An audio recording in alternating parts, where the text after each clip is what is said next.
Kylian Mbappé might actually be the best choice for a striker, especially for a team like Real Madrid, and at the same time, he might be the worst choice for a striker.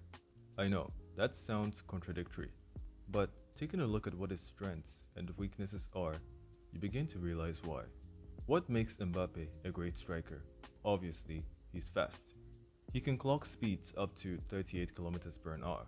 When you couple that with the fact that he can reach top speeds almost instantly, there isn't a lot of defenders who can keep up with him. His finishing is also top tier. Near post, far post, outside the box, you name it. He can also dribble. Most strikers don't even dribble much, but Mbappe can pick up the ball and run at the defensive line and make things happen. For a team like Real Madrid who play in transition and rely on a lot of individual brilliance, he's the perfect guy. But the game isn't always played this way. The moment the game slows down and the ball is being passed around, you begin to see the weaknesses in his game. And they all come from his movement and positioning as a striker. Before we get to know how Mbappe moves and positions himself the way he does, we need to know why he does it.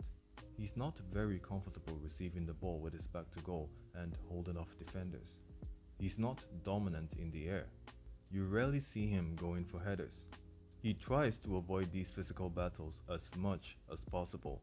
And that's counterintuitive because physical battles are something that is really fundamental to being a striker. And it's very important to how a striker positions himself and how he moves on the pitch.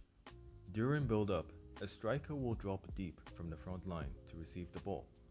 The defender obviously doesn't want him to just receive the ball unchallenged, so he follows him. The striker lays it off to the midfield or sometimes the winger. This helps the team progress the ball up the field. This action also creates gaps behind the defense which wingers could exploit. But what does Mbappe do? Well, like I said before, he doesn't want to get into these physical duels with defenders. So instead of holding his position and waiting for the pass, he drops deep even when there is no pass on. So the defender doesn't even follow him. This leaves the front line empty with no gaps to exploit. The defensive line can step up since there is no striker pushing them back, and this compresses the space in the middle and makes build-up even harder. This gets even worse when the team gets further up the pitch. Again, what Mbappe wants to do is get on the ball, dribble, shoot, or pass. He doesn't want to get into physical battles with defenders, and that means he doesn't often stay in the box.